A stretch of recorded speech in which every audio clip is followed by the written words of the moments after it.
Hello aspirant, बीएससीएम education group के इस platform पर आपका स्वागत है। आज हम सभी एडिटेरिया 5000 प्लस एमसीक्यू की श्रृंखला में प्रैक्टिस सेट 1 की शुभारंभ करने जा रहे हैं। अगर आप इस चैनल पर नए हैं तो लाइक एवं सब्सक्राइब करना ना भूलें। तो चलिए हम लोग स्टार्ट करते हैं। पहला सवाल है कि भारत के साथ व्यापार करने का चार्टर महारानी एलिजाबेथ द्वारा कब किया गया था? तो इसका जो सही ऑप्शन है, ऑप्शन नंबर बी है, 31 दिसंबर 1600। दूसरा प्रश्न है कि भारतीय राष्ट्रीय आंदोलन के प्रारंभ से ही उग्र राष्ट्रवादियों का भी वर्ग था, निम्न में से कौन नहीं था? तो जैसा कि ऑप्शन दिया गया है, बाल गंगाधर तिलक, लाला लाजपत राय, बिपिन चंद्र पाल, गोविंद रनाडे। तो सही ऑप्शन होगा सी, गोविंद रनाडे। ये उग्र राष्ट्रवादियों में नहीं थे। तीसरा प्रश्न है कि 1916 में कांग्रेस और मुस्लिम लीग के बीच लखनऊ समझौता हुआ, उसके कौन से परिणाम बाद में घातक सिद्ध हुए? इसका सही ऑप्शन होगा सी, कांग्रेस द्वारा मुसलमानों के प्रति तुष्टीकरण की नीति का आरंभ किया गया। चौथा सवाल है कि व्यक्तिगत सत्याग्रह किस गवर्नर जनरल के काल में हुआ था? तो व्यक्तिगत सत्याग्रह जो था वह लॉर्ड लिनलिथगो के शासनकाल में हुआ था। पांचवा सवाल है कि भारतीय राष्ट्रीय कांग्रेस की पूर्ववर्ती संस्थाओं में सबसे पहली और प्रमुख संस्था थी, तो वह संस्था जो थी British India Association, option number C. छठवां प्रश्न है कि साइमन कमीशन की सिफारिशों के संदर्भ में निम्नलिखित में से कौन एक कथन सही है? तो इसमें सबसे सही उपयुक्त कथन जो है वह सी ऑप्शन है कि इसने केंद्र में द्विसदन विधायिका के उन्मूलन का सुझाव दिया था। सातवां प्रश्न है कि दादा भाई नौरोजी ब्रिटिश ऑफ कॉमन्स के लिए चुने जाने वाले पहले भारतीय थे, उन्होंने किस पार्टी के टिकट पर चुनाव जीता था? तो उन्होंने लिबरल पार्टी के चुनाव जीता था। आठवां सवाल है कि भारत में पर हूणों का प्रथम आक्रमण किस शासक के समय हुआ था? इसका सही ऑप्शन है ऑप्शन सी, स्कंदगुप्त के समय में। नौवां सवाल है कि एहोल अभिलेख किस शासक के संबंधित है? तो एहोल अभिलेख जो है वह पुलकेशिन द्वितीय के शासक किससे संबंधित है? ऑप्शन नंबर सी सही होगा। 10वां सवाल है कि सत्यमेव जयते किस उपनिषद में संग्रहित है? तो सत्यमेव जयते मुंडकोपनिषद में संग्रहित है। 11 सवाल, महावस्तु महात्मा बुद्ध का जीवन वृतांत है, इसका संबंध किस शाखा से है? तो इसका संबंध महायान शाखा से है, ऑप्शन ए। 12वां सवाल, अकबर द्वारा बनाए गए उपासना भवन का क्या नाम था? तो अकबर द्वारा बनाए गए उपासना भवन का नाम इबादत खाना था, तो ऑप्शन नंबर सी होगा। 13वां सवाल, सुप्रसिद्ध संगीतकार तानसेन और बैजू बावरा किसके शासनकाल में सुविख्यात थे? तो ये अकबर के शासनकाल में सुविख्यात थे, तो ऑप्शन होगा सी। 14 सवाल, न्यू कैसल पोर्ट जो दुनिया का सबसे बड़ा कोयला निर्यात बंदरगाह है, यह किस देश में स्थित है? तो यह आपको स्थित है ऑस्ट्रेलिया में, ऑप्शन नंबर बी होगा। 15वां सवाल है कि देशांतर रेखाओं के संबंध में कौन सा सही है? तो देशांतर रेखाओं के संबंध में ऑप्शन डी सही है, क्योंकि देशांतर के मध्य सर्वाधिक दूरी विषुवत रेखा पर होती है। 16वां सवाल है कि उत्तर से शुरू कर दक्षिण की ओर नीचे दी गई पहाड़ियों का सही अनुक्रम कौन सा है? यहाँ पर सीक्वेंस लगाना है नॉर्थ टू साउथ की ओर, तो सही ऑप्शन होगा सी ऑप्शन, नल्लामलई है, उसके बाद जवादी पहाड़ी है, उसके बाद नीलगिरी है, और साउथ में सबसे लास्ट में अन्नामलाई पहाड़ी है, ऑप्शन नंबर सी होगा। अगला सवाल है 17 सवाल, निम्नलिखित में से कौन सी नदी अपने मार्ग बदलने के लिए प्रख्यात है? तो बिहार की कोसी नदी, ऑप्शन नंबर बी। 18 सवाल, किस मृदा प्रारूप में लोहे के अतिरिक्त मात्रा होने के कारण अनुर्वर हो जाती है? तो इसमें जो सही ऑप्शन होगा वह लैटेराइट मृदा होगा, ऑप्शन नंबर सी होगा। 19 सवाल, प्रकाश के संबंध में कौन सा कथन सत्य है? तो प्रकाश के संबंध में उपरोक्त सभी कथन सत्य है, क्योंकि यह विद्युत चुंबकीय तरंग है, इलेक्ट्रोमैग्नेटिक वेव है, यह पार्टिकल्स की तरह व्यवहार करता है, और यह ऊर्जा के एक रूप है, तो इसमें ऑप्शन नंबर डी होगा। 20वां सवाल है कि बायोगैस संयंत्र में निम्नलिखित में से कौन सी प्रक्रिया होती है? तो बायोगैस संयंत्र में किण्वन की प्रक्रिया होती है। 21 सवाल, एक वर्ग में ऊपर से नीचे की ओर आने पर परमाणु के आकार, तो परमाणु का आकार जो है क्या होता है? तो बढ़ता है, ऑप्शन नंबर ए। 22वां सवाल, वायुमंडल के प्रकाश के विसरण का कारण है? तो वायुमंडल के प्रकाश के विसरण का कारण धूल कण है, ऑप्शन नंबर बी।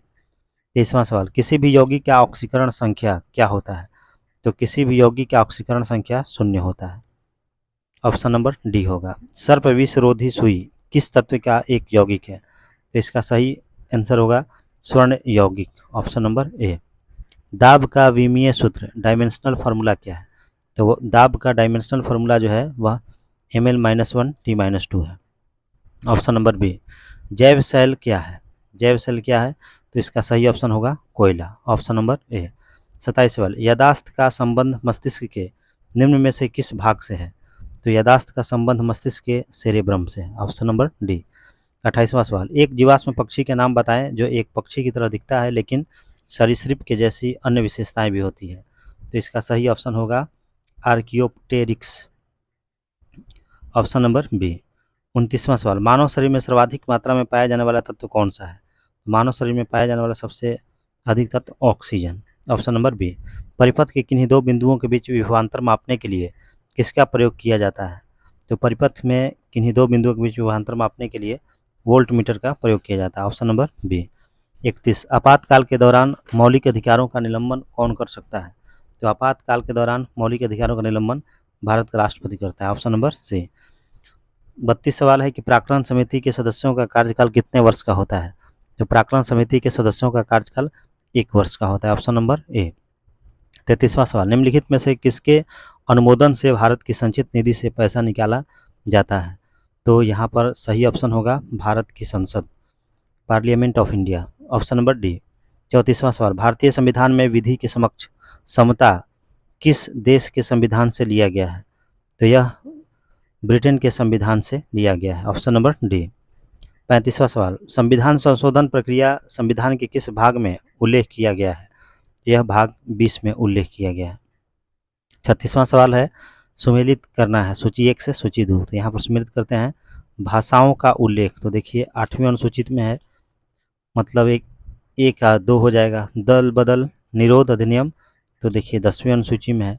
उसके बाद 73वां संविधान संशोधन अधिनियम, तो 11वीं अनुसूची में है। और भूमि सुधार अधिग्रहण संबंधी अधिनियम, तो 9वीं सूची में है। तो इस प्रकार से जो सही ऑप्शन है वो आपका बी ऑप्शन है, 2143। 37वां सवाल है कि 1833 के चार्टर अधिनियम के अंतर्गत प्रथम विधि आयोग का गठन किसके अध्यक्षता में किया गया? इसका सही ऑप्शन होगा Lord Macaulay. Option number B. 38वां सवाल, निम्न में से कौन सी औषधि क्रांति प्याज और झींगा उत्पादन से संबंधित है? तो इसका सही ऑप्शन है गुलाबी क्रांति, पिंक रिवोल्यूशन। 39 सवाल है कि निम्नलिखित में से किन दो संस्थानों को ब्रेटन वुड्स जुड़वा के नाम से जाना जाता है? इसका सही आंसर है IMF और विश्व बैंक। IMF और विश्व बैंक। Option number C. 40वां सवाल, किस वर्ष भारतीय रिजर्व बैंक का राष्ट्रीयकरण किया गया? तो इसका सही ऑप्शन होगा 1949, मतलब कि ऑप्शन नंबर बी होगा। बी पर हम लोग टिक लगाते हैं। फिर 41वां सवाल है कि हिंदू राष्ट्र का विचार मूलतः किसका है? तो हिंदू राष्ट्र का विचार जो है BD सावरकर का है। अगला सवाल है कि भारत में आयकर है, तो भारत में जो आयकर है, इनकम टैक्स जो है वह प्रत्यक्ष और प्रगतिशील है। तो ऑप्शन नंबर बी सही होगा। 43वां सवाल है कि कुचिपुड़ी किस राज्य का प्रसिद्ध लोक नृत्य है? कुचिपुड़ी आंध्र प्रदेश का प्रसिद्ध लोक नृत्य है। 44 सवाल है कि हिमानी उत्तम पर्व का संबंध किस खेल से है? तो इसका संबंध जो है मलखंभ से है। Option number B. 45 सवाल है कि निपख आंदोलन के प्रणेता थे, तो इसके प्रणेता जो थे वे दादू दयाल थे। ऑप्शन नंबर सी। द्रकमा सिक्का किसने चलाया? तो द्रकमा सिक्का चलाने वाले जो थे वे ग्रीक थे। ऑप्शन नंबर ए।